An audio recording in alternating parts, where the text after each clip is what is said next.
Hello, welcome back to Math Time with Professor Prime. And I'm your host as always, Professor Prime.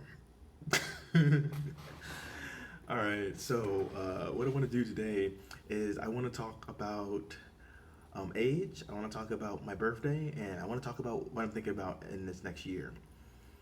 So recently I had a birthday and I hit 33.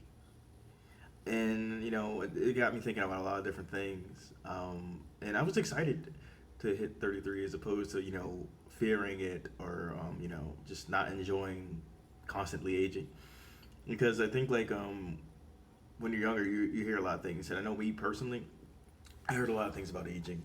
When I was 27, that's where I started to hear things. People were like, "Oh well, you gotta enjoy your 20s while you still have them. It's all downhill from here." And I thought that was the most insane thing I've ever heard because everyone who said that were way more established than they were when they were 27. They had like careers, they had their families, they had their interests, whatever the case may be. But in each of those cases, they were further along than they were when they were 27. So whatever goals they were getting at, they got them, and they couldn't have said that years ago. So I thought that was interesting, and there's a certain level of jokiness about it, but then there's some people who are quite serious. But for me, I always thought of aging as like I don't know something that I have mixed feelings about. Um, because on one hand, it's like you're getting older and older, and that can be depressing. On the other hand, you're becoming a better version of yourself. There's more opportunity for you to grow, more opportunity for you to do this or do that, whatever you might want to do. And the thing is, right, we have a lot more resources out there, a lot more ways to get out your message of what you want to do. So, I feel like there's a lot more potential with it. And with my birthday, I was glad to have that, and I had it chill.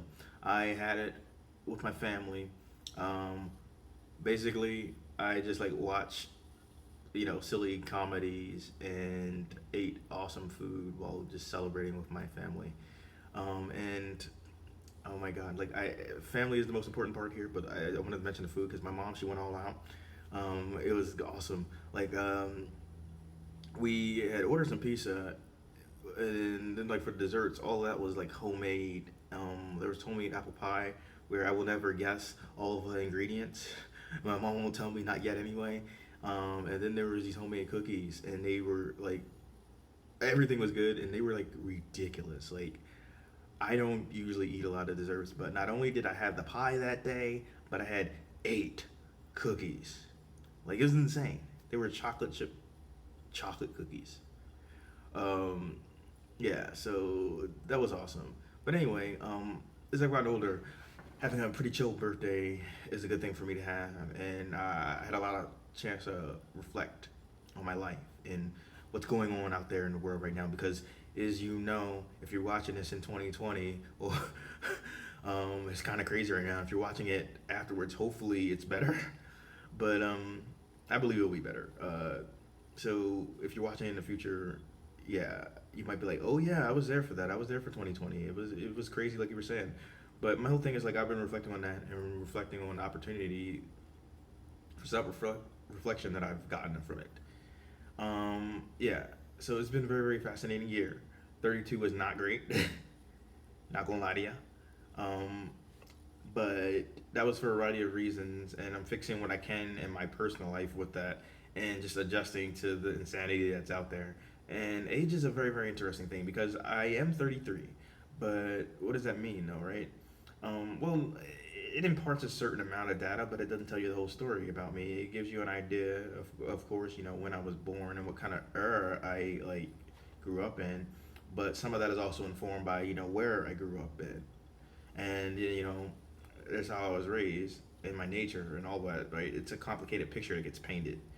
But I think it's fascinating with age because you have your chronological age, what just happens with the passage of time, the biological age, which I'd argue for me a bit younger than my usual age because I take pretty good care of myself, and I got good genes. Um, and then there's mental age, and that's a thing. And for that, for me, it's a bit complicated. On some level, I feel much older, always have. But on another level, not so much. I'm like a giant kid inside, so It's complicated for me. I'm really really old and really really young at the same time. But I think the big takeaway though that I wanted to get across is just that um, age is fascinating. It can give you some information, but it won't give you the whole picture. And there's different levels to it because I'm 33 chronologically, but am I 33 physically? Am I 33 mentally? It's like you compare yourself to your peers with that one in science and all that, and what's been established for that, and that changes over time too. So I think that's all fascinating. People say age is just a number. It's like it's not just a number. It does represent something, but it doesn't give you the whole picture either. So I think that's a better way to talk about it. But as I go into my 33 year of life, my 33rd year of life, I am starting it with a bang, and I got a lot that I want to do. So I'm looking forward to it, and I'm looking forward to taking all the lessons that I've had over these last several years, this last year in particular, and I'm looking forward to doing some crazy new things with it. And I think in this year, I'm setting up a lot for years to come, and I also plan on doing things that no one's ever done before. That's the plan. I'm gonna change this world. One step at a time if I have to, but I'll do it. So yeah, year 33. I'm ready for it. Professor Prime out.